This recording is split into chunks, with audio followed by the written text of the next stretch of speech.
Pues si gustas, delegada, comenzamos. Creo que Ramiro tuvo algún inconveniente con el internet, seguramente, pero pues por respeto y porque también se está transmitiendo por redes. Pues antes que nada, delegada, un privilegio tenerte con nosotros. Nuestro agradecimiento para el titular en funciones, el maestro Plasencia, y también para Óscar Fernández, que es el que se encarga de todas las relaciones institucionales, a quienes les debemos el que esta jornada de los derechos de los contribuyentes sea la 25. Esto quiere decir que llevamos 24 reuniones con el mismo número de entidades federativas, cuya intención ha sido fortalecer los vínculos entre las delegaciones estatales de la Procuraduría de la Defensa del Contribuyente y nuestras cámaras estatales a través de los síndicos del contribuyente. Que de comentarte, delegada, que en la sindicatura de Concanaco puede ser considerada la sindicatura más vertebrada en todo el país, toda vez que tiene más de 150 síndicos reconocidos por las autoridades fiscales, es decir, registrados, y es una de las 5 sindicaturas consideradas nacionales por el Servicio de Administración Tributaria, que es ante quienes tenemos nuestro registro. Me permitiré, bueno, el agradecerte el que nos te prestaras a conversar con nosotros. De parte de nuestro presidente, José Manuel López Campos, me pide que te externe una felicitación y un agradecimiento. Él se encuentra volando en estos momentos, por lo que va a tratar de conectarse, si le es posible, y aterriza en tiempo, ¿no? Con toda esta circunstancia que hay del COVID, va a tratar de conectarse para darte un agradecimiento al final. Si no, bueno, pues que te extendiéramos el agradecimiento por parte de la Confederación y nos vamos a permitir leer tu semblanza. No sé si podamos ponerla. Isaí, muchas gracias.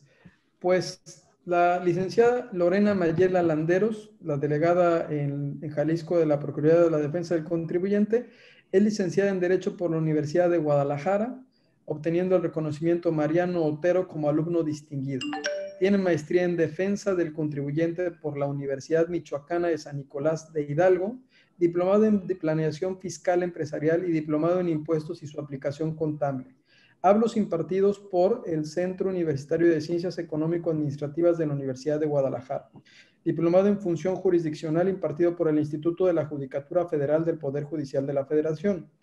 Inició su carrera profesional en el entonces Tribunal Federal de Justicia Fiscal y Administrativa como secretaria auxiliar en la Segunda Sala Regional de Occidente. Posteriormente colaboró en la entonces Administración Local Jurídica de Guadalajara, Centro del Servicio de Administración Tributaria, adscrita a la Subadministración de lo Contencioso. Desde enero de 2013 a la fecha, ha formado parte de la Procuraduría de la Defensa del Contribuyente PRODECON, ocupando diversos cargos como subdelegada en Michoacán de PRODECON en 2014, delegada en Colima de PRODECON en 2015, delegada en San Luis Potosí de PRODECON en 2016 y actualmente se desempeña como delegada en Jalisco de esta Procuraduría y es integrante del Ilustre y Nacional Colegio de Abogados de México, capítulo Occidente. Delegada, pues un privilegio tenerte. Tenemos grandes amigos en Guadalajara, también en Michoacán, en San Luis Potosí, incluso algunos de ellos están integrados. Nos está acompañando Carlos Ibarra, un gran amigo, es el director de la Cámara de Comercio en Guadalajara, ¿no? Una cámara muy importante que agrupa tanto a pequeñas, medianas y grandes empresas, de las cuales he de compartirles a mis compañeros que tienes aquí síndicos de varias partes del país, que la impresión que yo tuve la ocasión que me invitaron a la Cámara, bueno, pues es impresionante la infraestructura, el tamaño, las actividades, el personal que tiene y la dinámica que tiene esta Cámara. A Carlos, bueno, pedirle que por favor le extienda un agradecimiento al presidente de la Cámara, a Javier Orendain, con quien tuvimos conversación en la mañana y me dijo que también te extendiera un agradecimiento y felicitación, y pedirle, bueno, a Carlos Ibarra que nuestro afectuoso saludo y como siempre nuestro agradecimiento de que nos permitan a través de estos canales acercar a Concanaco con las cámaras de comercio y por supuesto el que logremos ser este vínculo entre la PRODECON y las cámaras en este estado. Y pues bienvenida, delegada. Ahora sí que el foro es para usted. Al final de su participación, generalmente hay preguntas. Los síndicos hacen algunas apreciaciones, comentarios, o en su defecto, en muchos de los casos, dependiendo la extensión de la presentación, se las mandamos por correo. Bienvenida, delegada. Muchas gracias. Muchísimas gracias. Muchas gracias, doctor Octavio. El placer y el gusto es todo mío de estar esta tarde con ustedes.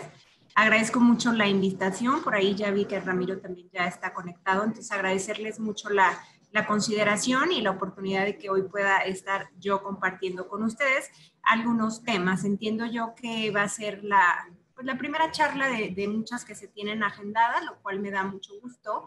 Y pues el tema que hoy nos ocupa pues es los derechos del contribuyente a la luz de la reforma fiscal. Y para esto me voy a permitir pues traer ciertas consideraciones de lo más relevante, en mi opinión particular, respecto a esta propuesta. Todavía no digamos que ya está reformado, pero es una propuesta de reforma de la miscelánea fiscal para este año, y en comparativa de lo que también nos trajo, pues la que estamos estrenando, la recién estrenada de este 2020.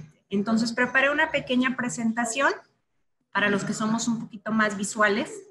Pues el tema, la jornada es de ustedes, por favor, con toda la confianza de preguntar. No sé si puedan abrir sus micrófonos o no.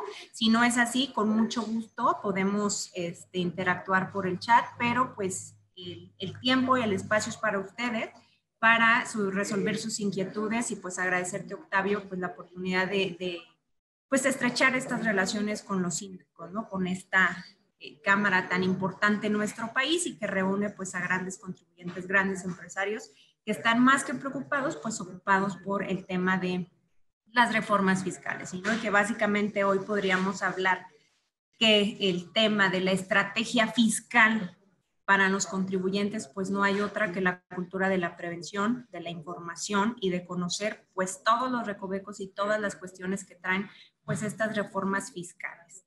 Y claro, nos sirve de mucho o nos sirve de poco si conocemos nuestros derechos como contribuyentes, pero pues no sabemos cómo hacerlos valer, ¿no? Entonces la intención de esta charla es precisamente eso: conocer los derechos del contribuyente. Digo, entiendo que va a haber un tema que ya platicará incluso la Ley Federal de los Derechos del Contribuyente con todas sus particularidades.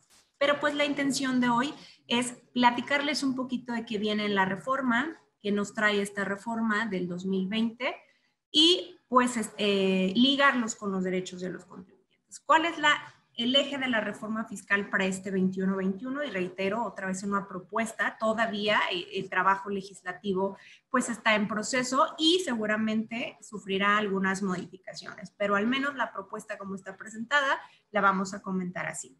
Esta reforma tiene 5 ejes rectores, que básicamente tiene que ver con la simplificación administrativa y la seguridad jurídica. Pues ¿con qué intención? Nos dice la propuesta que es con la finalidad de hacer más sencillo el cumplimiento voluntario de las obligaciones fiscales de los contribuyentes. Hay nuevas facultades, digo, siempre nos sorprende un poquito las nuevas facultades que se otorgan al Servicio de Administración Tributaria. Entre ellas, pues lo vamos a verificar. Modernización, pues simplemente nos precisan o nos dicen que esta propuesta pues va encaminada también a hacer uso de estas herramientas electrónicas que, como todos sabemos, ahora con la pandemia pues vino a ser más evidente y a tratar de, a lo mejor, pasos agigantados de adelantarnos un poquito al uso de todas estas tecnologías, y pues en la materia fiscal tampoco no queda de lado en estos temas, ¿no? La gestión tributaria es otro eje de la reforma fiscal, y aquí me permito hacer una pequeña colación. En la gestión tributaria estamos hablando de esas facultades de gestión, como así lo definió ya la Corte.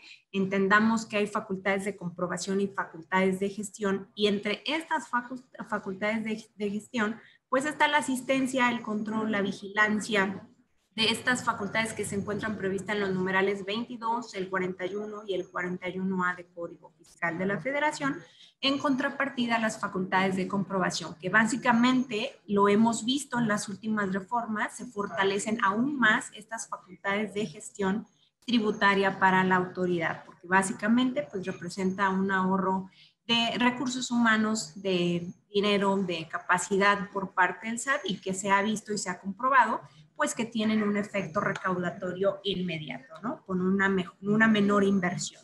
También nos dice que el eje de la reforma fiscal para este 2021 pues tiene que ver con esa eficiencia recaudatoria, el combate a la corrupción y a la impunidad, y impulsar pues la cultura contributiva, ¿no? Básicamente también tenemos la tendencia de que últimamente está pues tratando de combatir a lo que nosotros conocemos, y perdón por el nombre peyorativo, pero las famosas factureras de operaciones simuladas, ¿no? Y que ahora, si bien no vemos grandes cambios en estos temas, pues está fortaleciendo ahora la contrapartida, que es básicamente la cláusula anti-elusión. También tiene que ver con la evasión y la ilusión fiscal, pues están tratando de regular ciertas cuestiones que tienen que ver con la decisión y la fusión de sociedades, pérdidas fiscales, incluso devolución de impuestos, que también lo vamos a platicar, donatarias autorizadas y algunas cuestiones que se pretenden regular también en materia de acuerdos conclusivos. Esto es básicamente sobre los ejes que descansa nuestra reforma que se propone en el paquete económico para este 2021. Ahora bien, ya hablando como tal de los derechos de los contribuyentes, me gusta decir que México es uno de los pocos países que tiene una ley, que engloba una ley, que hay un catálogo donde el contribuyente puede revisar de manera sencilla cuáles son sus derechos sin que estos se consideren que son los únicos. También tenemos derechos implícitos en la legislación fiscal federal, que es vasta, pero que en realidad, y no digo porque unos sean más importantes que otros, pero que al menos la experiencia que nos ha dado estos años en la Procuraduría, pues advertimos que hay ciertos derechos que son más patentes, más palpables, o que muchos contribuyentes ejercen de manera más inmediata, ¿no? Y el primero normalmente, digo, están numerados en el artículo 2 de la Ley Federal de Derechos del Contribuyente, pero básicamente toda nuestra ley, que son muy poquitos artículos, pues engloban todos los derechos del contribuyente. Y uno de estos derechos es derecho a obtener en su beneficio las devoluciones de impuestos que procedan conforme al Código Fiscal de la Federación. ¿Por qué hago énfasis en este derecho? Por una cuestión, y que también vino a agravar un poquito la situación, el tema de la pandemia. Sé que los temas de la pandemia ya son muy sobados y resobados, pero que lo cierto es que en tratándose de tema de devoluciones de impuestos, el que la autoridad te respete los plazos que tiene para resolver una solicitud de devolución conforme al 22 de Código Fiscal, es decir, estos 40 días hábiles que la autoridad tiene para pronunciarse sobre una solicitud de devolución, normalmente, digo, sin que suene a justificación ni mucho menos, las cargas de trabajo de la autoridad pues son complicadas, más aún cuando sabemos y conocemos que la eliminación de la compensación universal que sufrimos también como parte de la reforma para este año, pues vino a generar una carga administrativa mucho mayor para las autoridades fiscales. ¿Por qué? Porque simplemente los contribuyentes que generan saldo a favor podían compensar con diferentes impuestos este saldo a favor. Pero ahora, con la modificación de las disposiciones, pues simplemente se obliga al contribuyente a que haga uso de su derecho en términos del artículo 22, ¿no? Y que ante pues esta forma que las autoridades han venido implementando ciertos requerimientos y que estamos pues acostumbrados, si bien hay un avance en esta materia, lo cierto es que todavía sigue siendo el tema de temas en la Procuraduría, el tema de la falta de respuesta o la falta de pronunciamiento de la autoridad en las solicitudes de devolución. ¿Por qué? Porque pasan 2, 3, 4 meses. Incluso hay contribuyentes que pasan mucho más allá de este tiempo para que la autoridad se pronuncie sobre sus solicitudes de devolución. Y que decía yo, con el tema de la pandemia, pues evidentemente estos saldos a favor vienen a inyectar un flujo de efectivo importante para las empresas, lo cual pues hemos conocido en este tema, en estos tiempos de pandemia, al que el contribuyente pues está exigiendo aún más o está haciendo patente aún más este derecho.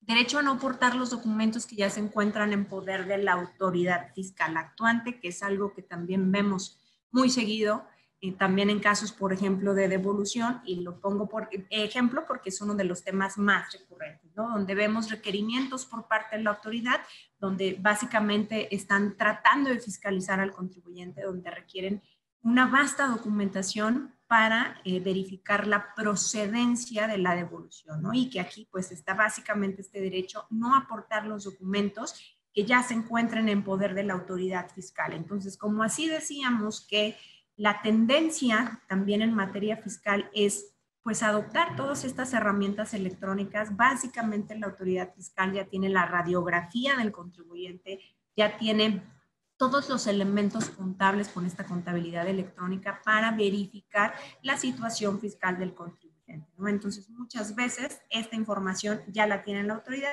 sin embargo, no la vuelven a requerir. Derecho a ser tratado con el debido respeto y consideración por los servidores públicos de la administración tributaria. Estoy convencida y la verdad es que si bien ha habido cambios en esta relación jurídico-tributaria, creo que es una de las relaciones más dispares que podemos encontrar en la autoridad fiscal con el contribuyente. Si bien hay ciertos avances, lo cierto es que todavía esa balanza pues no está tan equilibrada. ¿Por qué? Por muchas consideraciones, ¿no? El fortalecimiento de las facultades de la autoridad y pues aquellos a lo mejor menoscabos que pudiéramos considerar en los derechos del contribuyente. Pero este derecho también es de suma relevancia que lo conozcamos y que también lo hagamos efectivo. Y finalmente el derecho a que las autoridades o que las actuaciones de las autoridades fiscales que requieran su intervención se lleven a cabo de la forma que resulte menos onerosa para el contribuyente. Si bien, les decía, la Ley Federal de Derechos contiene muchos más derechos del contribuyente, creo que estos 4 derechos, si bien no son prioritarios, son los que tenemos más recurrente o más frecuentemente en la Procuraduría. Y decía, pues no nos sirve de mucho saber todos nuestros derechos si no sabemos cómo aterrizarlos, si no sabemos utilizarlos, y que básicamente pues el compromiso social de la Procuraduría de la Defensa del Contribuyente es eso, es hacer más fácil, es hacer más asequible al contribuyente sin necesidad del desgaste propio de los tribunales, de la defensa contenciosa, tratar de que sea más inmediata, que sea más flexible, que sea más amigable, pues la justicia fiscal en nuestro país. Afortunadamente también creo y soy convencida que si bien en 2011 cuando nace la Procuraduría, pues ya nacemos un poquito tarde. ¿Por qué? Porque si bien es cierto se recoge la experiencia de otros países, también creo que esa experiencia que se recoge y que da cabida a la Procuraduría de la Defensa del Contribuyente en México recogen lo mejor de los escenarios y creo que ningún ombudsman fiscal en otro país tiene el catálogo de facultades sustantivas que tiene la Procuraduría y que también las vamos a ver o las vamos a platicar un poquito más adelante para recordar todo este abanico de posibilidades o todo este abanico de opciones que tiene el contribuyente a través de este intermediario, de este defensor de los derechos del contribuyente. Y vamos a platicar muy a grosso modo, ¿por qué? Porque lo van a ver en otros escenarios, el tema de la cláusula antielusiva conforme al 5A, que se inserta como parte de la reforma vigente en este año, pero que ya nos trae algunas modificaciones. La cláusula antielusiva, pues, ¿cuál es su finalidad? ¿En qué consiste? Pues consiste en esta interpretación de la norma tributaria de tal forma que se vuelva nugatorio el fin para el que fue creada la norma. Palabras más, palabras menos, me gusta compararlo. Tenemos un procedimiento del 69B, inexistencia de las operaciones. No existen las operaciones. Y en contrapartida tenemos la cláusula antielusiva. Existen las operaciones, sí hay una existencia de las operaciones, pero la realidad física o la trazabilidad, consecuencia de esa existencia de las operaciones no es como la pretendemos o como la autoridad la interpreta. Es decir, hablamos de una inexistencia en el procedimiento del 69 y una existencia, pero una existencia diferente en tratándose de la cláusula antielusiva. Muchos nos preguntamos, oye, las condiciones actuales de nuestro país, de la economía en el país, ¿sí daban cabida o era necesaria esta cláusula antielusiva? Pues podemos decir que sí, como parte de un colectivo, como parte de un país, pues debemos ser partidarios precisamente de evitar el abuso a la ley, el fraude al derecho, por eso es que se considera necesaria. Además, lo cierto es que creo que este tema de la razón de negocios, de la famosa razón de negocios, ya era un tema que se había ya incluso pronunciado la Corte, el Poder Judicial, incluso el Tribunal Fiscal sobre este tema de razón de negocios, ¿no? Entonces creo que ya nos habían rebasado la autoridad con o sin cláusula. Lo cierto es que ya nos cuestionaba la existencia de una razón de negocios. Entonces, esto también viene pues a actualizar lo que incluso la Corte o los tribunales ya se habían pronunciado. Y también creo que pone hasta cierto punto las reglas del juego, por decirlo así, entre la autoridad y el contribuyente. ¿Por qué? Porque si bien la autoridad ya lo hacía con o sin cláusula, entonces ahora pues al menos esta cláusula, bien o mal redactada como quedó al final, pues pone las reglas del juego, ¿no? Que el contribuyente y la autoridad pues entiendan por dónde va este camino, pues para evitar precisamente que las autoridades abusen o a su gusto interpreten el tema de la razón de negocios.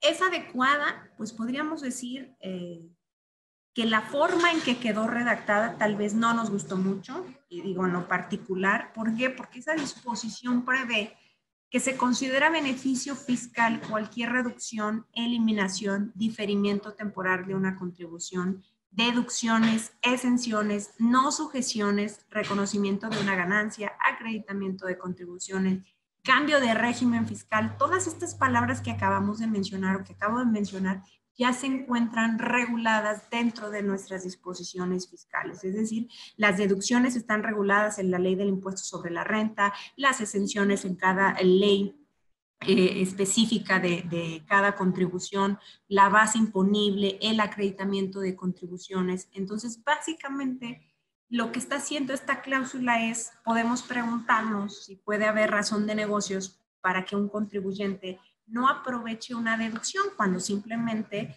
la propia ley me permite realizar una deducción o un acreditamiento, ¿no? Entonces, básicamente lo que se cuestiona de esta cláusula antielusiva es que básicamente lo que pretende la cláusula es que todas las operaciones de los empresarios, de los contribuyentes, pues sean exitosas, ¿no? Y que sabemos que pues en un mundo económico tan cambiante y aún más por este tema de la pandemia, pues no pueden ser exitosos todos los negocios. ¿Qué hay que considerar en la aplicación de la cláusula antielusiva? Para aplicar esta cláusula antielusiva, necesariamente debe ser dentro del ejercicio de las facultades de comprobación, lo cual estimo que es una buena noticia. ¿Por qué? Porque las facultades de comprobación, si bien son de las facultades, por decirlo así, más invasiva con el contribuyente, pues ya hay un filtrado, ya hay una programación, ya hay una cuestión muy directa por las cuales la autoridad realiza un ejercicio de facultades de comprobación. Es decir, ya no hay una lotería, ya no hay al azar de a quién se audita o no. Todos estos controles que tiene el Servicio de Administración Tributaria permiten generar ciertos factores de riesgos y dirigir el ejercicio de facultades de comprobación para los contribuyentes. Y para que la autoridad precisamente pueda aplicar esta cláusula antielusiva, pues es necesario justamente el ejercicio de facultades de comprobación. Además, ¿cuál es la buena noticia? Que si estamos dentro de las facultades de comprobación, podemos acceder a la figura que seguramente muchos de ustedes ya conocen, la figura del acuerdo conclusivo, que fue una de las reformas o una de las buenas noticias de la reforma del 2014. Es decir, donde en este ejercicio de facultades de comprobación se solicita a la Procuraduría el acuerdo conclusivo y va a funcionar como intermediario, interlocutor entre las partes para pues este ejercicio de facultades de comprobación, ya sea para que el contribuyente pueda consensar aquellas cuestiones o inconsistencias que la autoridad haya detectado y aún más cuando se trata de la aplicación de la cláusula antielusiva. Se debe someter a un órgano colegiado, eso también fue un tema debatible el año pasado con el tema de la propuesta de reforma para este 2020 y se decía o se opinaba muchas personas de la razón del por qué en este órgano colegiado, que está integrado por funcionarios de la Secretaría de Hacienda y del propio SAT, para determinar si se aplica o no la cláusula antielusiva, porque no estaba incluida la Procuraduría de la Defensa del Contribuyente. Y lo cierto es que creo, al menos en mi opinión particular, que todas las facultades sustantivas que tiene la Procuraduría le permiten emitir incluso una opinión independiente, sin tener que ser una opinión consensada con este órgano colegiado, seguramente pues tendrán que tomarse las decisiones de manera colegiada, consensada, y que a lo mejor el incluirse a la Procuraduría pues tendría ahí un tema pues no complicado, pero al menos pues tendrían que tomarse por mayoría de razón, ¿no? Entonces soy una convencida de que no es necesario, que no fue necesario incluir en este órgano colegiado a la Procuraduría. ¿Por qué? Porque tiene las herramientas para poder emitir una opinión sobre este tema de la aplicación de la cláusula antielusiva.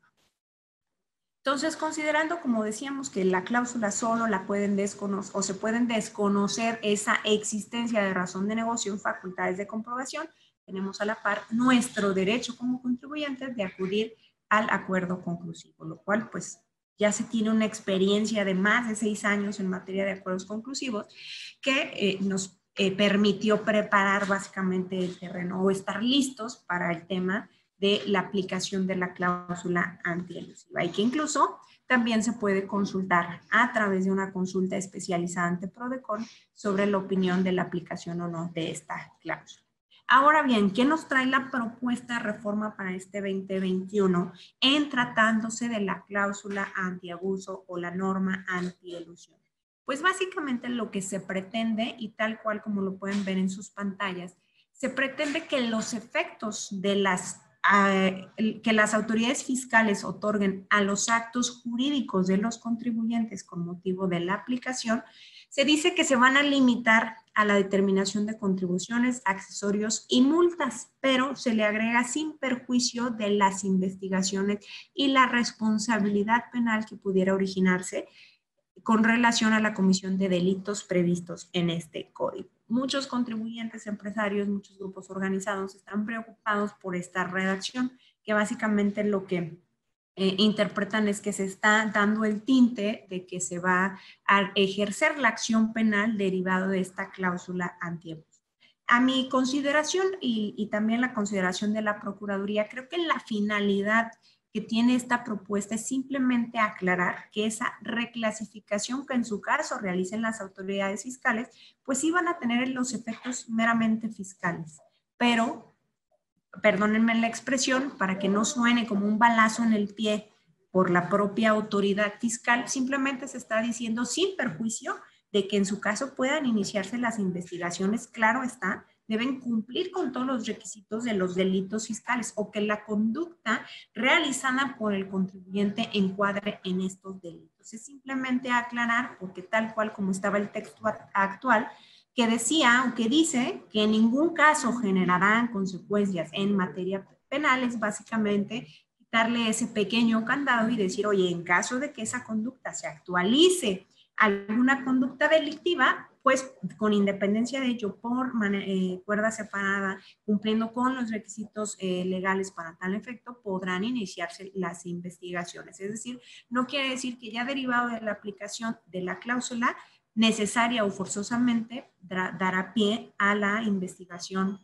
en temas penales para los contribuyentes. Es decir, solamente se aclara o se quita esa pequeña limitante para la autoridad de que al rato se inicia algún procedimiento penal y bajo esta consideración de la cláusula antielusiva, pues vaya a ser un impedimento para la autoridad. Entonces creo que no hay de qué preocuparnos, básicamente la autoridad tendrá que seguir pues las formalidades, los principios y todo lo relacionado a los delitos fiscales con independencia de la cláusula antielusiva, como hubiera sucedido sin la aclaración o la precisión de este tema, ¿no?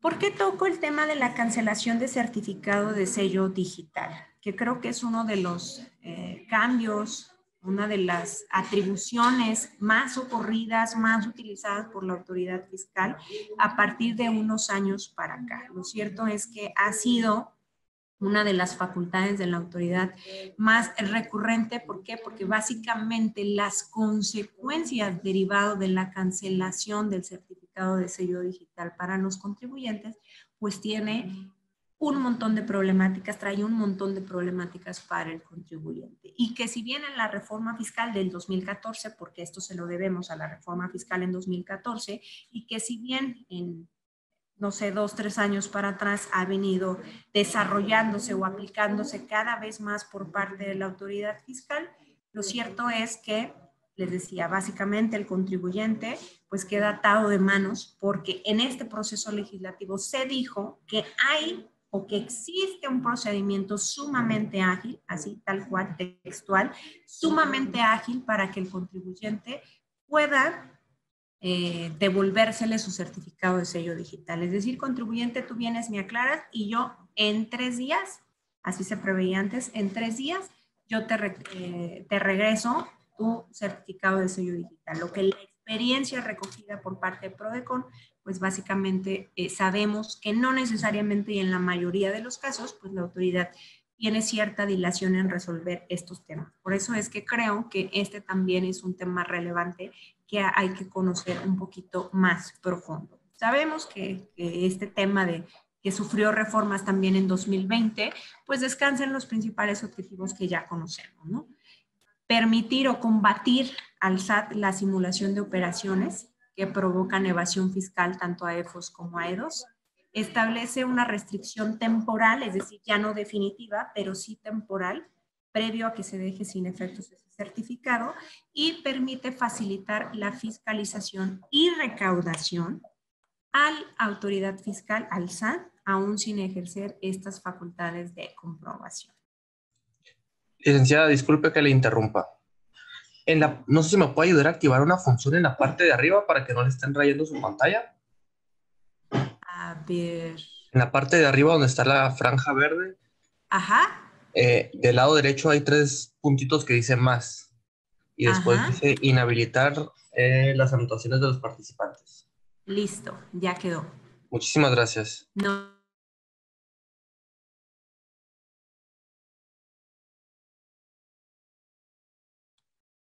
Ok, de acuerdo. Entonces, seguimos.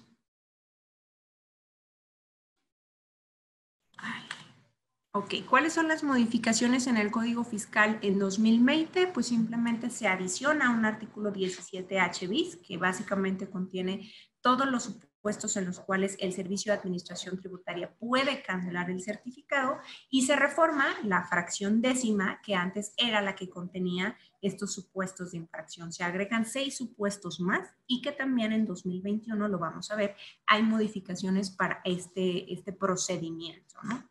Básicamente, antes de la reforma del 2020 de este año, solo había 4 supuestos de cancelación.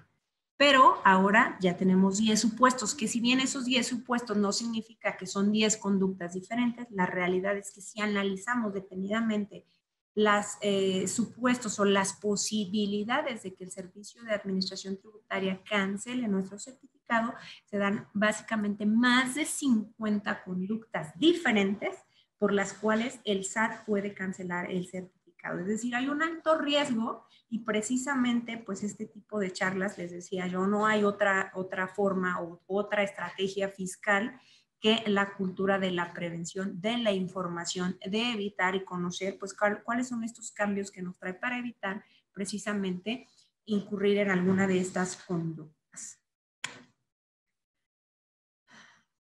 Tienen en su pantalla un cuadro donde estaba el texto vigente en 2019, el texto aprobado y vigente para 2020, y después vamos a ver el texto que se propone para la reforma para el próximo año. Básicamente, en este texto, en el 17H, porque no era 17H bis, era el 17H, solamente teníamos 4 incisos, A, B, C y D, ¿no? Y en uno de estos incisos nos decía, detecten que en un mismo ejercicio fiscal se omita la presentación de 3 o más declaraciones periódicas, ojo, 3 o más declaraciones periódicas, previo requerimiento de la autoridad para su cumplimiento. El previo requerimiento, pues la realidad es que los asuntos que conocimos donde la autoridad aplicaba este tipo de actos contra el contribuyente, omitía el requerimiento, es decir, no había un requerimiento previo al contribuyente y se requería que fueran 3 o más declaraciones.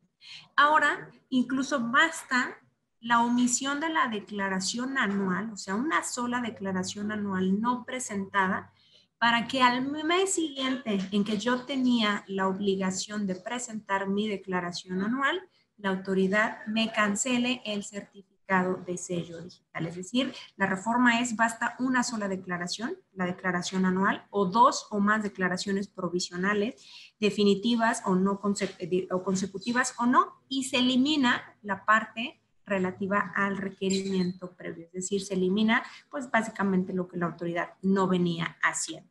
El siguiente supuesto, pues no sufre ningún cambio, que era cuando el contribuyente no se localice en su domicilio fiscal cuando la autoridad inicia el famoso procedimiento administrativo de ejecución. Es decir, cuando la autoridad de manera coactiva requiere el pago de contribuciones a través de alguna determinante de algún crédito o alguna multa y no se localice al contribuyente en su domicilio fiscal. Cabe decir aquí que la autoridad o que los contribuyentes venían en este supuesto y la autoridad decía, ah, sí, ya te localicé, pero ¿qué crees? No me has pagado el crédito. Condicionaba el subsanar esta conducta a que el contribuyente pagara el crédito fiscal, incluso cuando ese crédito fiscal estuviera impugnado.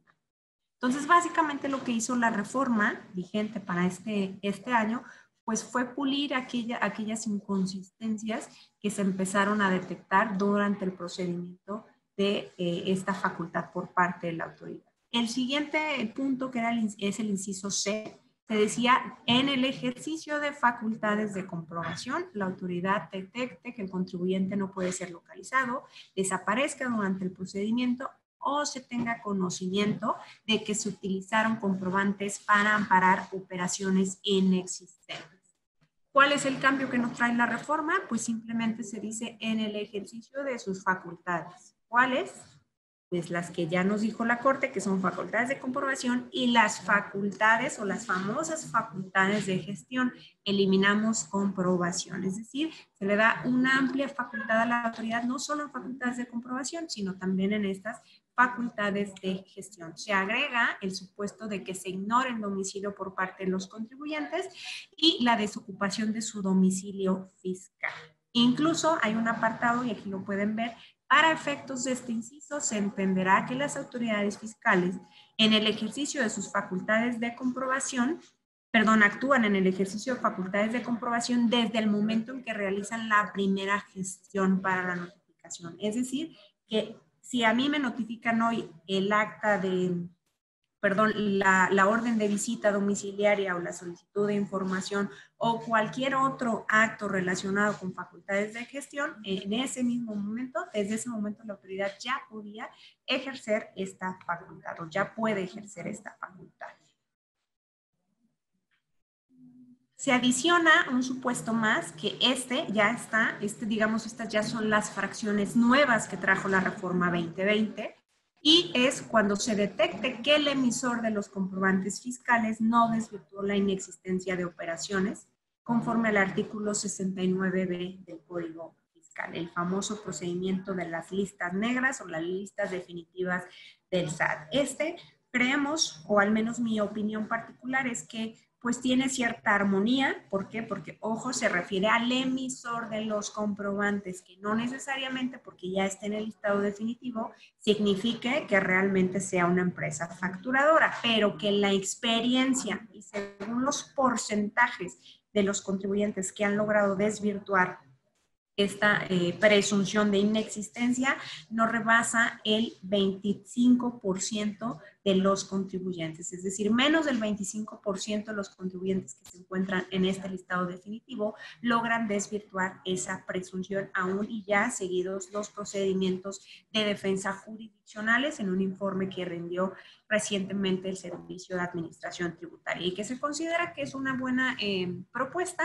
¿Por qué? Porque había empresas facturadoras de operaciones simuladas que a la fecha y aún ya estando en el listado definitivo, pues seguían emitiendo comprobantes fiscales. Es decir, esta propuesta tiende a cuidar el resto de los contribuyentes que no se han enterado sobre este listado definitivo y detener la emisión de estos comprobantes para que no se afecten operaciones de otros contribuyentes, porque también hay que recordar que en este procedimiento de las famosas EFOS, hay EFOS mixtos, es decir, hay EFOS que simulan operaciones o simulan cierta parte de operación, pero que sí pueden llegar a tener operaciones reales, es decir, mezclan la realidad de ciertas operaciones y además facturan resto de de actividades que no son reales. Es decir, si se vende chocolates, dulces y demás, tal vez estas operaciones sí son reales, pero también se dedican a prestar servicios de logística, de asesoría, a vender lencerías, bla, bla, bla, bla.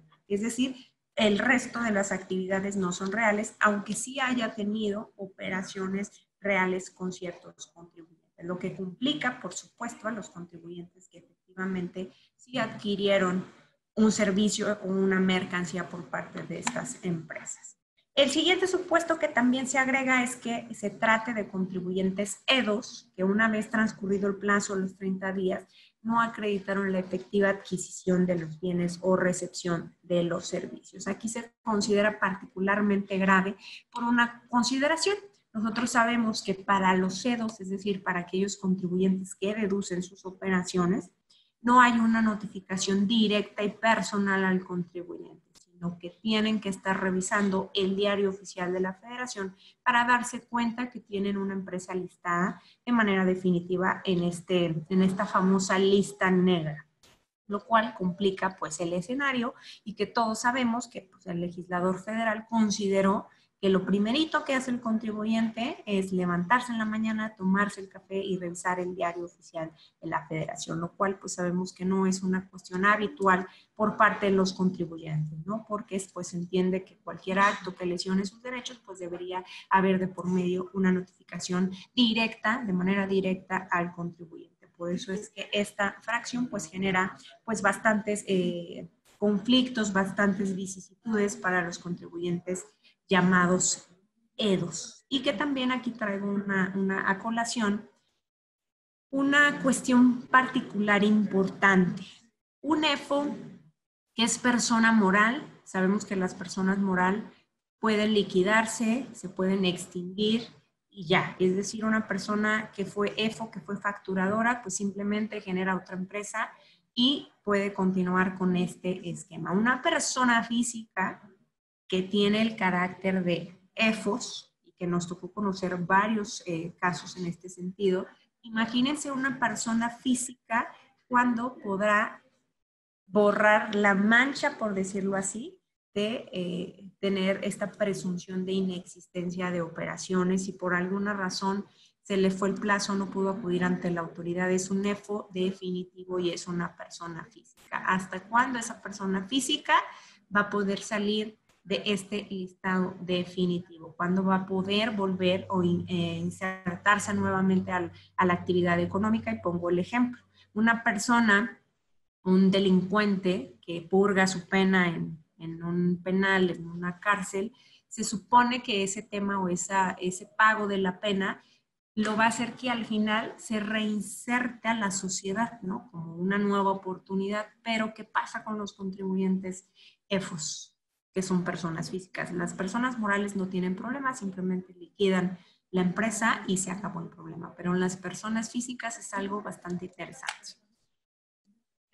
También tenemos la fracción sexta, que es derivado de la verificación de domicilio fiscal por parte de la autoridad, donde simplemente la autoridad nos dice: tu domicilio fiscal no cumple con los requisitos del artículo 10. Esta oficinita de 5x5, donde tienes un escritorio, una computadora y demás, no refleja la actividad que tienes registrada en el RFC, que es la construcción de inmuebles.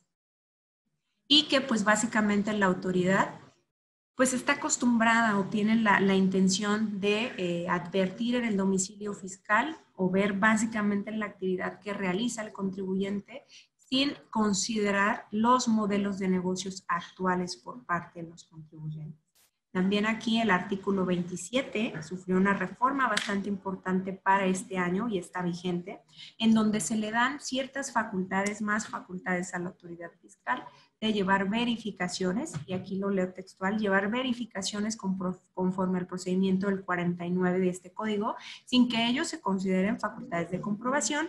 ¿Para qué? Para constatar los siguientes datos: los proporcionados en el Registro Federal de Contribuyentes, identidad, domicilio y demás datos. En la verificación de la existencia y localización del domicilio fiscal, se permite a la autoridad incluso utilizar servicios y medios tecnológicos que proporcionen georreferenciación, básicamente estas plataformas de vistas panorámicas y satelitales. Y que también vamos a hablar con este tema que ha causado revuelo, con la propuesta de que se permita a la autoridad fiscal el utilizar fotografías y videos para las verificaciones de domicilio. Aquí pueden ver en su pantalla, este es un caso real, tal cual de lo que yo les comentaba por el tema del domicilio fiscal, donde las autoridades simplemente pues ordenan la práctica de una verificación para constatar estos datos proporcionados en el RFC en cuanto al domicilio fiscal, y donde ustedes pueden ver palabras más, palabras menos, que la autoridad dice que en la entrada hay jardín, hay varias bancas metálicas, un pasillo, varios sillones, que es una oficina que mide 3x3, que en el interior no se observa ninguna persona trabajando en actividades propias de la empresa. Los datos obviamente personales de identificación del contribuyente están testados por razones obvias, y que solamente hay un escritorio, una computadora y una impresora, 3 sillones y demás, ¿no? Y en el lugar, y que no es el lugar donde se toman las decisiones. ¿Por qué? Porque simplemente la autoridad precisa que no se verificó la actividad del contribuyente, que es la construcción de inmuebles comerciales, institucionales y de servicios. Les pregunto yo, ¿una constructora va a tener a los trabajadores construyendo en el domicilio fiscal de la contribuyente? Pues evidentemente no, ¿no? Este es un servicio que se realizará en otro tipo de inmuebles. Entonces, pues todas estas cuestiones dejan de lado las autoridades. Decíamos la reforma el 27 de este año, que permite y que da muchas facultades a la autoridad fiscal, entre ellas, pues verificar los comprobantes fiscales digitales por internet, las declaraciones, los expedientes, los documentos y bases de datos que lleven las autoridades o que tengan en su poder. ¿Cuáles expedientes? ¿Cuáles documentos?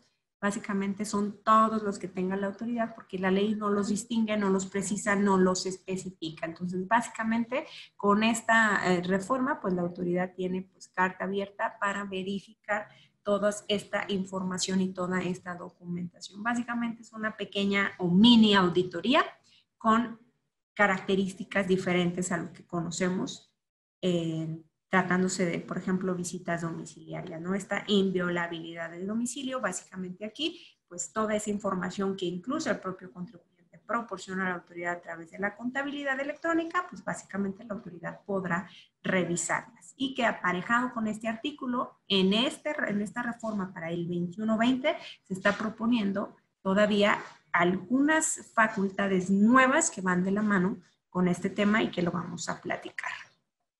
Este también se incluye como un nuevo supuesto cuando el ingreso declarado o el impuesto retenido en pagos provisionales definitivos y demás no concuerden con lo que tiene en la base de datos de la autoridad. Es decir, el contribuyente presentó su declaración mensual de impuestos sobre la renta, donde señaló como ingresos 1 millón de pesos, pero la autoridad tiene facturados 1.200.000 pesos. Te cancelo el certificado de sello digital porque no concuerda lo que yo tengo en mis datos institucionales con lo que el contribuyente me está declarando. Entonces, esto también es una cuestión bastante complicada y que hemos tenido casos. Y que aprovecho, antes de seguir avanzando, que soy convencida de que no hay otra forma de hacer frente a la cancelación de un certificado de sello digital que acudir a la Procuraduría de la Defensa del Contribuyente. De verdad, son tantas y seguramente ustedes sabrán mejor que yo cuáles son las vicisitudes que genera una cancelación del certificado de sello digital, que los medios tradicionales de defensa, llámese recurso de revocación, juicio de nulidad o juicio de amparo, no ofrecen la celeridad, la practicidad, la inmediatez con la que deben atenderse estos asuntos. ¿Por qué? Porque la Corte ya dijo, no procede la suspensión del acto impugnado. Es decir, me voy a ir a juicio con el certificado de sello digital cancelado. ¿De qué le sirve al contribuyente 1 año después, año y medio, 8 meses si ustedes quieren, por lo muy rápido que pueda resolverse un juicio? ¿De qué le sirve 8 meses después al contribuyente una sentencia que declare la nulidad del acto a través del cual se dejó sin efecto su certificado. Imagínense ustedes 8 meses sin poder facturar, pues básicamente esto lo conocemos como la muerte empresarial del contribuyente. Por eso aprovecho el comercial. Si alguien tiene una problemática en tema de cancelación del certificado de sello digital, no hay otra forma que de verdad acudir a la Procuraduría a que esto sea lo más pronto posible. Traigo, varios ejemplos, ustedes tienen el material, son casos reales de la vida real, donde simplemente la autoridad pues realiza este tipo de actos de la cancelación del certificado de sello digital con este tipo de motivaciones, ¿no? Este es el monto facturado, yo tengo que facturaste más, no concuerdan, cancelo. Incluso, y aquí también aprovecho, hay muchos contadores, hay muchas personas que se dedican justamente a presentar las declaraciones de una empresa y que antes, eso era antes, para evitarnos la multa que se hacía, se presentaba la declaración en cero. Ya después vendrá el tiempo, tendré el tiempo de presentar la complementaria con todos los datos, con toda la contabilidad, pero para evitar la multa presento la declaración en cero. Esto también es un supuesto para que la autoridad pueda cancelar el certificado de sello digital, por lo cual particularmente todos debemos conocer que por el afán de ahorrarnos la multa, sí no la vamos a ahorrar, nos vamos a ahorrar una multa de forma por no presentar en tiempo las declaraciones, pero ojo, estamos poniendo un foquito rojo para que la autoridad nos cancele el certificado de sello digital. Entonces, pues básicamente es lo que les decía, este tipo de facultades, pues tienen al contribuyente cumpliendo sus obligaciones en tiempo y además cumpliéndolas bien. ¿Por qué? Porque ya no hay margen de error, porque luego se va a encender el foquito rojo de la autoridad, donde pueden cancelar el certificado de sello digital. Tienen ahí un caso de aclaración, un ejemplo para que lo consulten en casa. Tampoco quiero extenderme tanto en este tema, sobre todo porque son muchos temas y el tiempo es corto, pero para que lo revisen hasta dónde llega la autoridad, incluso a emitir una respuesta negativa. Simplemente te pide, si ustedes lo ven ahí en la pantalla, detalle la finalidad de los gastos, el tipo de servicio que recibió o producto. Asimismo, señale cómo incide dentro del desarrollo de sus actividades, donde solamente era la diferencia de ingresos y deducciones. Básicamente aquí ya nos están cuestionando que expliquemos cuál es la finalidad de sus gastos, por qué el servicio y para qué me sirve, ¿no? Básicamente nos están fiscalizando a través de esta facultad. Entonces, aquí otra vez reitero, de nada nos sirve conocer todo esto, sí, cuando tenemos un caso, y qué bueno que no tengamos un caso, porque eso es lo que se pretende justamente con estas pláticas, conocer cuáles son esos supuestos y evitar incurrir en los mismos. Pero si incurrimos o por alguna razón el Servicio de Administración Tributaria nos cancela el certificado, saber qué hacer, qué reaccionar en beneficio de nuestras empresas, de los empresarios, y evitar una contingencia mayúscula a futuro. También es causa de cancelación del certificado los que no estén actualizados los medios de contacto por el contribuyente, es decir, que no esté registrado el uso del buzón tributario, que tienen hasta el septiembre, para tener ya actualizados las personas físicas y las personas morales hasta este fin de mes para que tengan actualizados esos medios de contacto. Pérdidas fiscales, también una vez seguido este famoso artículo 69B bis, que son las empresas conocidas como perdedoras fiscales, que a la fecha todavía no me ha tocado conocer algún asunto, tener la experiencia de estos asuntos. Bien. Si bien ya en esta reforma vigente se encargó ya el legislador de regular todo el procedimiento de aclaración, que antes era te cancelo el certificado, te lo cancelo y no lo puedes usar. Presentas tu aclaración, que es el procedimiento que el legislador previó como sumamente ágil para poder desvirtuar la causa o subsanar la causa que dio origen a la cancelación, y 3 días después la autoridad te iba a dar una respuesta. Este es el escenario simplemente y muy sencillo como se precisa en la ley. Sin embargo, advertimos que ya no es que este procedimiento sea sumamente ágil. Había temas o había contribuyentes que incluso cuando venían a Prodecon tenían más de 2 meses con el certificado de sello digital cancelado, pues lo cual es bastante grave. Entonces, si bien ya hay un procedimiento, ya no nos interesa tanto este procedimiento. o el tiempo que se quiera tomar la autoridad fiscal para resolver el caso de aclaración. ¿Por qué razón? Porque la ley dice, yo te cancelo el certificado. Si tú me presentas el caso de aclaración, perdón, yo te restringo el certificado. Si tú me presentas el caso de aclaración, al día siguiente, ojo, al día siguiente de que yo presente un caso de aclaración, la autoridad debe devolverme el uso de mi certificado. Es decir, yo al día siguiente de presentar esa aclaración, debo poder emitir facturas. Debo seguir operando. Pero ¿qué pasa? Que si yo presento mi caso de aclaración y al día siguiente la autoridad no me devuelve mis sellos, vénganse a Prodecon. Está en el medio alternativo para ejercer ese derecho. Entonces ya no me interesa tanto que la autoridad se tarde 2 meses, 3 meses, el tiempo que se quiera tardar. Pero ojo, si al final de ese procedimiento, de ese tiempo transcurrido, la autoridad me dice no acreditas, no desvirtúas el supuesto del caso de aclaración, esa restricción temporal se va a convertir en definitiva. Entonces ahí viene otro vía crucis, otro calvario. Es decir, ya tenemos que irnos a juicio o a medios de defensa en sede contencioso administrativa. Este es el procedimiento tal cual, en esquema de lo que sucede en el procedimiento de aclaración.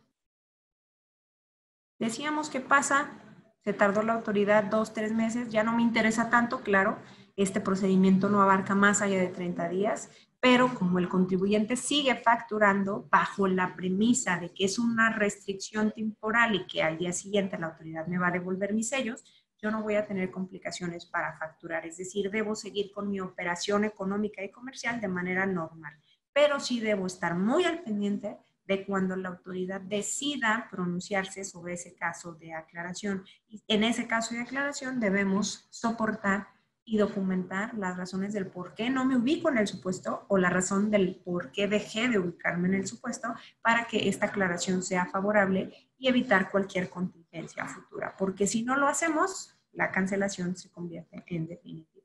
Esta es la jurisprudencia que yo les decía, es de 2017, donde simplemente la Suprema Corte dice, no es procedente conceder la suspensión en juicio en contra de la determinación de la autoridad de dejar sin efectos el certificado de sello digital, bajo la consideración de que hay intereses públicos o un interés social en que el contribuyente no pueda facturar operaciones que pudieran tener implícita una conducta ilícita. Esto es lo que consideró la Corte. Entonces, en tratándose de cancelación del certificado no es una opción, no es una alternativa los medios tradicionales de defensa. Claro que hay contribuyentes que tendrán que agotar este medio de defensa, pero que decíamos de nada nos va a servir 8 meses después, 1 año después, una sentencia, cuando simplemente no pudimos emitir facturas. La reforma en 2021. Lo que se pretende en esta reforma es derogar los dos supuestos del 69B y el 69B. Es decir, ya no les van a cancelar, restringir de manera temporal. Estos dos supuestos, los EFOS y las empresas perdedoras, se van a ir directamente a la cancelación del certificado de sello digital. Solamente van a poder aclarar y si no cumplen o si no desvirtúan esa aclaración, pues la cancelación es definitiva desde un inicio. Es decir, ya no se les está dando la oportunidad a este tipo de contribuyentes de devolver el certificado de sello digital y que sigan facturando. La cancelación será definitiva. Eso es lo más relevante en la reforma en materia de cancelación del certificado, por lo cual la reforma para este año solamente impactará a aquellos contribuyentes denominados EFOS y aquellos los que ya se siguió el procedimiento del 69B por temas de pérdidas fiscales y nada más.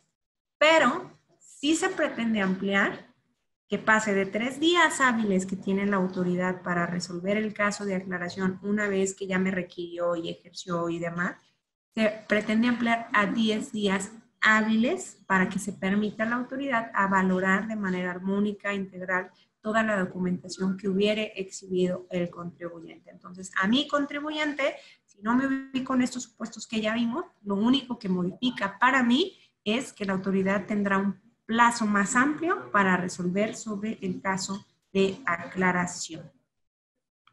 Y además, también se está limitando, si a mí me cancelan el certificado, perdón, me restringen el certificado de sello digital, yo contribuyente voy a tener un plazo máximo de 40 días hábiles para presentar el caso de aclaración.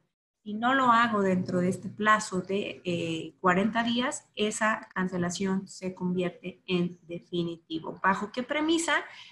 Bajo la premisa del legislador de estimar que, dado que la cancelación del certificado de sello digital tiene muchas vicisitudes, muchas problemáticas graves para el contribuyente, simplemente no se imagina cómo un contribuyente puede dejar de presentar un caso de aclaración para tratar de subsanar o desvirtuar esas causas pasados 40 días. Es decir, es un contribuyente, así lo precisan, que probablemente está armando, perdón por la palabra, está armando, está obteniendo la información, está elaborando contratos y ese tema de la famosa fecha cierta, que también ustedes seguramente ya sabrán, se está limitando el derecho a que solamente sea después de los 40 días hábiles. Entonces, esto es simplemente, pues, el tema que trae la reforma en materia de cancelación de certificado de sello digital. Digamos que lo más fuerte, lo más complicado fue, o lo estamos viviendo durante la reforma 2020. Otras reformas que se proponen también al Código Fiscal de la Federación es que la autoridad podrá enviar mensajes de interés por celular o por correo electrónico.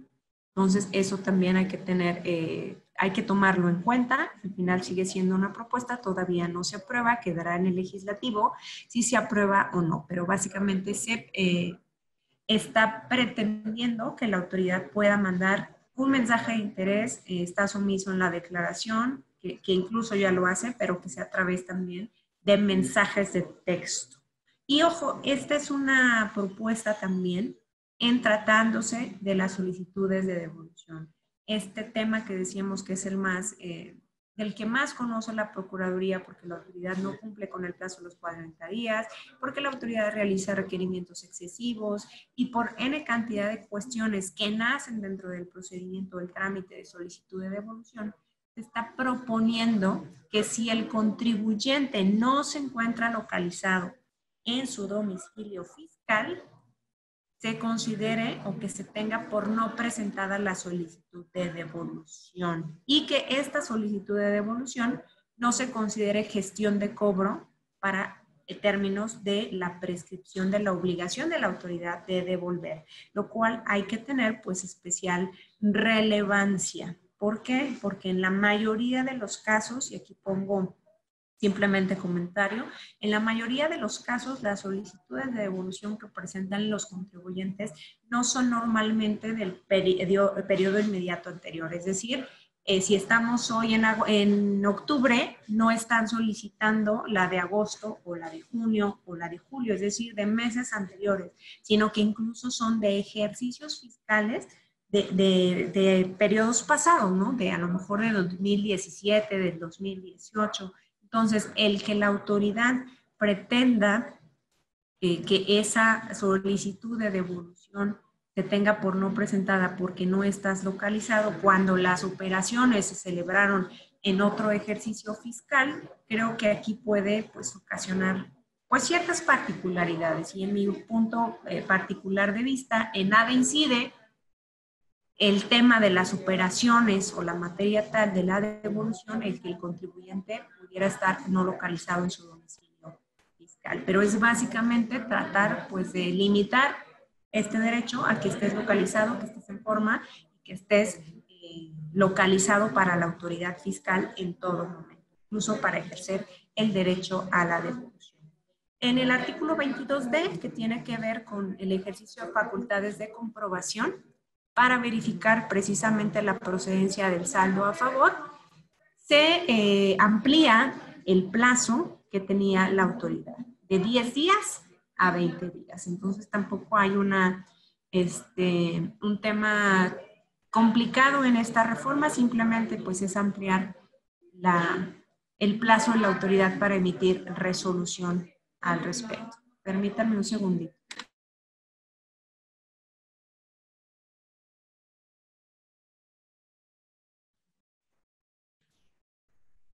Bien, seguimos. El artículo 27 propone, que era el que ya platicábamos específicamente en láminas anteriores y que decíamos que está dando más atribuciones a la autoridad, que permite señalar que el SAT podrá suspender o disminuir obligaciones de los contribuyentes que tengan registradas cuando el SAT, dentro de sus sistemas institucionales, advierta en los últimos 3 ejercicios previos no tuvieron ningún movimiento. Y que en realidad creo que es una buena propuesta. Hemos conocido de varios contribuyentes donde simplemente por el tema de no tener actividades y no presentar este aviso de suspensión de actividades, pues simplemente siguen generando obligaciones, aunque sean ceros, obligaciones de fondo y de forma, presentar estas declaraciones en ceros por no haber presentado el aviso de suspensión de actividades.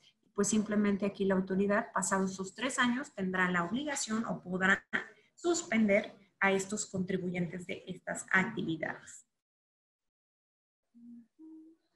Viene también en el artículo 27, en el apartado B, se propone incluir una fracción. Todos sabemos, y esto también tiene que ver con el tema de las empresas facturadoras o de la facilidad con que las personas morales pueden constituirse y también disolverse o liquidarse. Básicamente, todos los requisitos previstos en la resolución miscelánea se pretende que se lleven al artículo 27 en la fracción 9 del apartado B.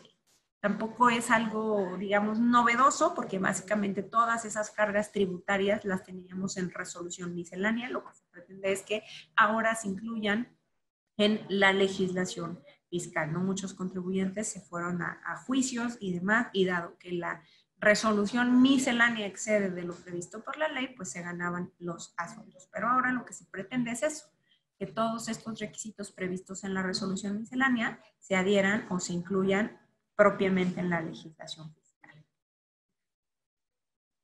Otras reformas propuestas, y digo otras no porque sean menos importantes, que incluso aquí es una de las facultades o de las nuevas facultades para la autoridad fiscal, que tiene que ver con, y que creo que son bastantes complicadas, podríamos decir delicadas, porque básicamente lo que la autoridad pretende descansar en esta propuesta de reforma es publicar ciertos parámetros en donde se indique el promedio que se están declarando en las diferentes ramas de la industria, de los negocios, del turismo, de cualquier actividad. Es decir, la autoridad va a decir, oye, los parámetros de tal rama oscilan en X y C, ¿no? Entonces, básicamente, como tú no estás dentro de esos parámetros, para el SAT ya tiene un poquito rojo o ya hay un factor de riesgo que algo no está caminando bien con el contribuyente.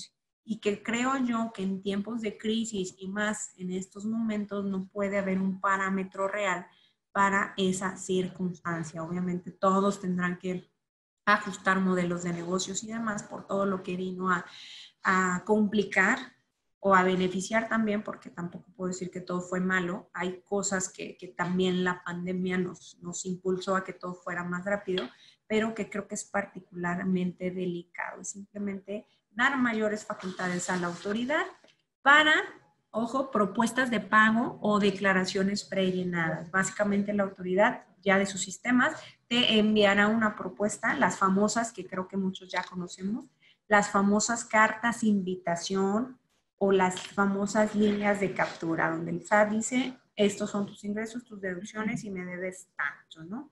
Son declaraciones prellenadas. Básicamente aquí pues tenemos el cuestionamiento, queda a cargo de los contribuyentes la autodeterminación de sus contribuciones. Entonces, si ya no hay autodeterminación y si tú ya vas a realizar una propuesta de pago o una declaración prellenada, entonces ya no hay una autodeterminación, sino una imposición. Entonces hay que tener pues cuidado con esto. ¿Por qué? Porque también ya lo dijo la Suprema Corte, las cartas de invitación, los exhortos, el aviso, el atento aviso y demás, como le quiera llamar la autoridad, no son impugnables en juicio de nulidad o en sede contenciosa, porque la Corte ya lo dijo, es como llamadas a misas. Tú sabrás, contribuyente, si acudes o no acudes, pero si no acudes, no hay un apercibimiento, no hay una sanción vinculada de manera inmediata por ese incumplimiento. Entonces, como no hay este incumplimiento, no hay una sanción, un apercibimiento real y es un acto futuro incierto, si la autoridad en su caso iniciará facultades de comprobación,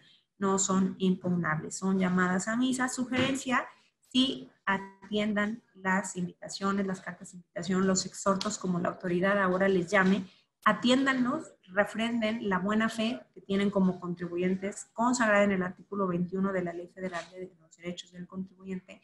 Traten de aclarar que la autoridad advierta los motivos por los cuales posiblemente pudiera tener la información o la interpretación equivocada. Atiéndanlas. Si bien son llamadas a misa, lo cierto es que incluso puede generar fecha cierta a partir del momento en que ustedes acuden y proporcionan información a la autoridad fiscal. Ejemplo, me llega carta de invitación porque en el ejercicio fiscal 2018 la autoridad detecta ciertas irregularidades. Voy a presentar mi aclaración, le voy a proporcionar la información y a lo mejor la autoridad no me dijo qué pasó, si aclaré o no aclaré. Es un procedimiento que quedó ahí. Pero ¿qué pasa si 2 años después, 3 años después, la autoridad inicia facultades de comprobación respecto de esas operaciones que en algún momento me invitó a aclarar? Al menos la documentación que yo ya le proporcioné a la autoridad 2 o 3 años antes tiene fecha cierta de la fecha en que yo lo puse a disposición de la autoridad.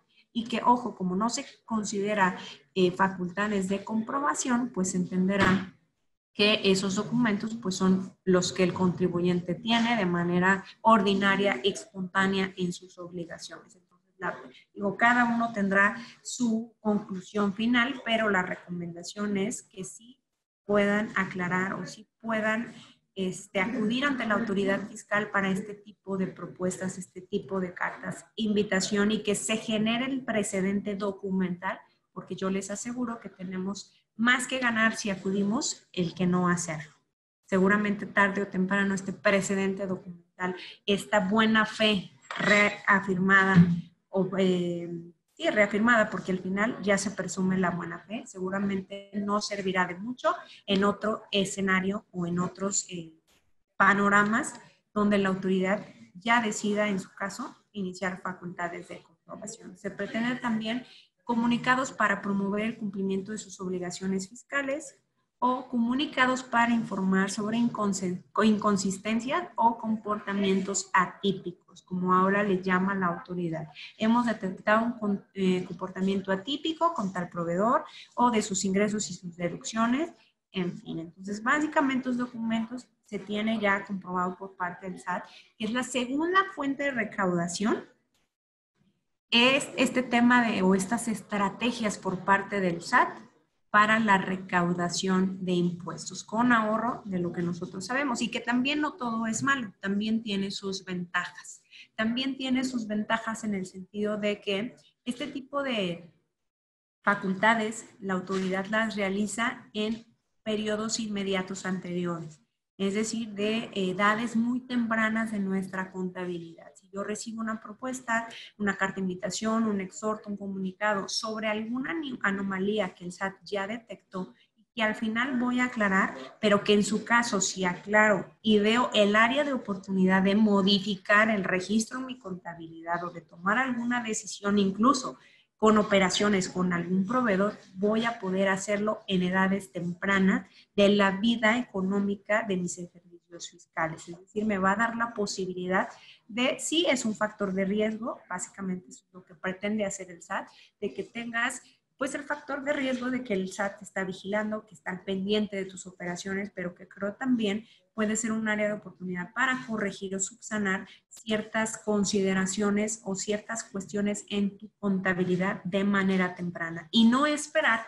al ejercicio de facultades de comprobación, que estamos acostumbrados que el ejercicio de facultades de comprobación casi siempre, no por regla general, pero la mayoría de las veces es que la autoridad inicia estas facultades de comprobación cuando está a punto de vencer el plazo de los 5 años para que caduquen las facultades de comprobación de la autoridad. Por lo que, ojo, los recargos y las actualizaciones de 4 años para atrás o un poquito más para atrás, pues son criminales, ¿no? Básicamente el grueso de nuestro crédito fiscal, si se llega a la determinación, pues es bastante complicada o es una contingencia económica bastante difícil para el contribuyente por el tema de los recargos y actualización.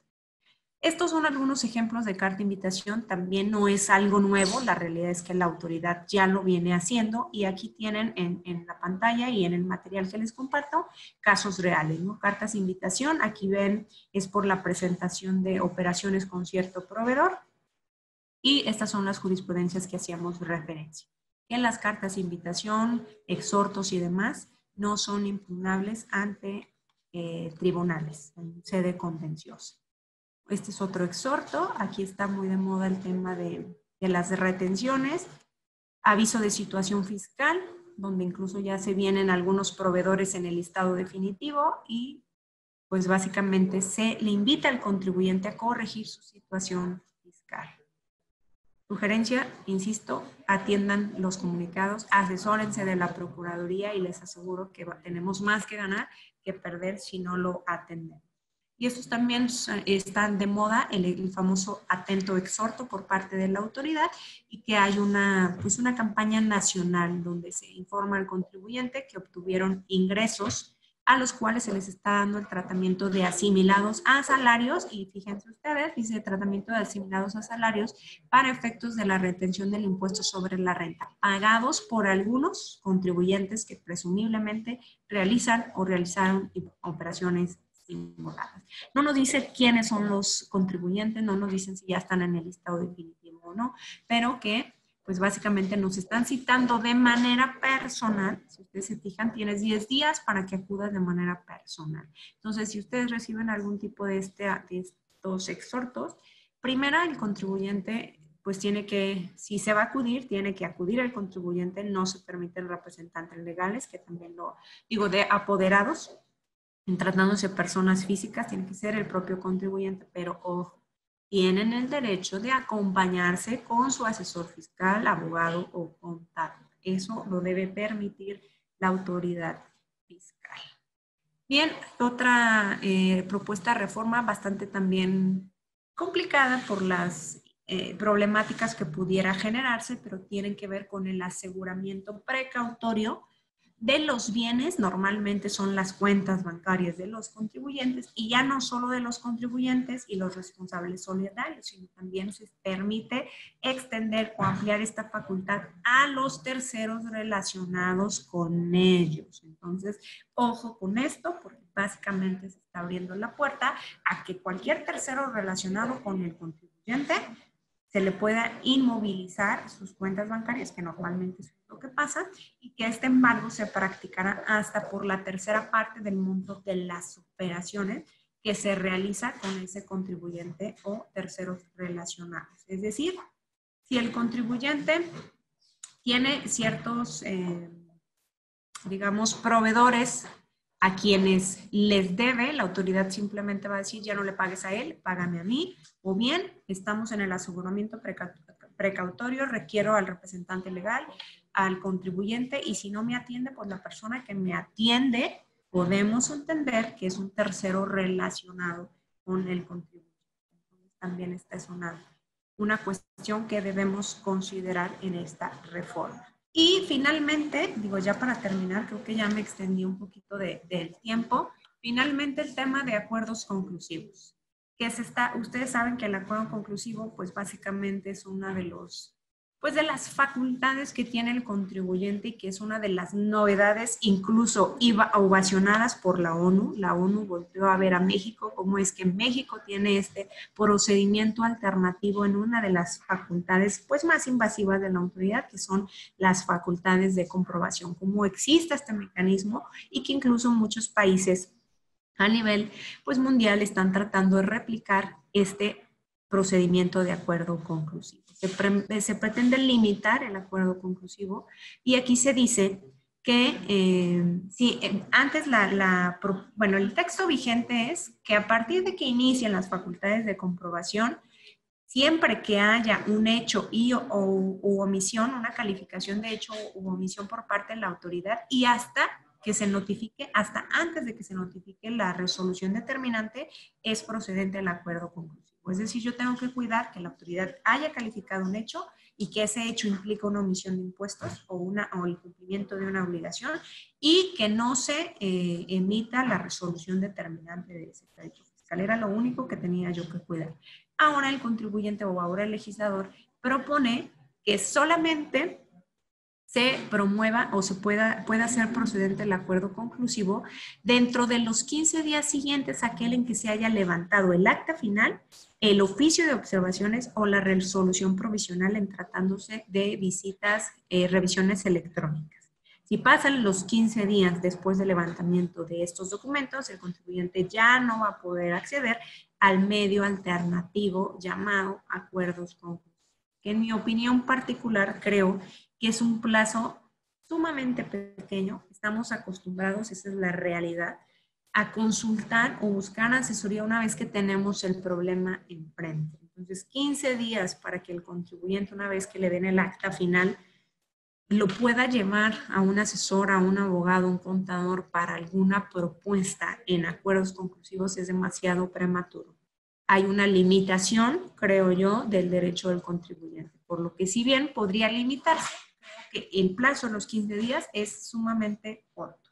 A lo mejor 30 días, no sé, algo más importante, un plazo más importante para que se permita al contribuyente y al asesor plantear un acuerdo conclusivo ante PRODECON, creo que sería lo más idóneo. Estos 15 días, a mi opinión particular, pues restringen esta forma de acceder al acuerdo conclusivo. Y se está proponiendo también ciertos casos en los que no procederá el acuerdo conclusivo, que son las facultades de comprobación en materia de devoluciones, es decir, si me inician una visita domiciliaria para verificar la procedencia del saldo a favor, no procede el acuerdo conclusivo. No tenemos mayor tema porque incluso la propia Procuraduría se ha pronunciado en este sentido, que no es procedente el acuerdo conclusivo. ¿Por qué? Porque no está previsto la suspensión del plazo en el 69F del Código Fiscal y además porque pues en sí no hay una visita domiciliaria en materia de devoluciones, no tiene la finalidad de determinar un crédito fiscal, sino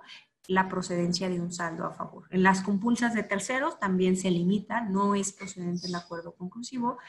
En los actos derivados de la cumplimentación o resoluciones de sentencias, aquí sí creo y hemos tenido muchos asuntos en los cuales incluso previo a después de la reforma del 2014 en la que se incluye el acuerdo conclusivo, muchos contribuyentes que en 2013, por ejemplo, impugnaron esa resolución determinante del crédito fiscal donde todavía no existía el acuerdo conclusivo y que seguidos los medios de defensa, la sentencia definitiva fue para determinados efectos, ejemplo, que se reponga, que se vuelva a levantar, que se valore, es decir, que se permite a la autoridad reponer el procedimiento o emitir una resolución determinante. Dado que no existe una resolución determinante, se permite al contribuyente acudir al acuerdo conclusivo. Ojo, el plazo de los 4 meses con que cuenta la autoridad para cumplir una sentencia o un recurso no se suspende, pero que tuvimos muchos asuntos en los cuales en estos 4 meses que tiene la autoridad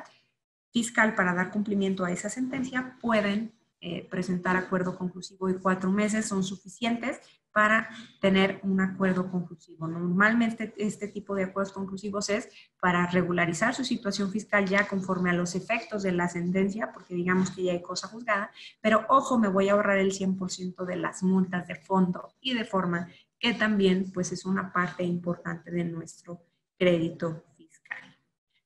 El tema de los 15 días es el que se pretende también limitar y tratándose de contribuyentes que se ubiquen en el 69B, es decir, los EFOS no tendrían derecho a acudir al acuerdo conclusivo. Estas son, pues básicamente las propuestas de reforma, el uso de la tecnología por parte de la autoridad, de herramientas como pueden ser cámaras fotográficas de video, grabadoras, teléfonos celulares y otros. Aquí hay quien dice pues que ya se está limitando o ya se está invadiendo la privacidad del contribuyente y probablemente tenga ciertos tintes en este sentido, pero también creo Y ha habido muchos asuntos también por la experiencia que puedo compartirles de Prodecon, en donde el contribuyente tiene la intención de ofrecer un video donde demuestra cómo lo trataron, un video de que no quisieron recibirlo, y básicamente son pruebas que no se admiten porque por bajo la premisa de que pueden ser manipuladas. Entonces, en ese sentido, tampoco lo veo yo tan mal,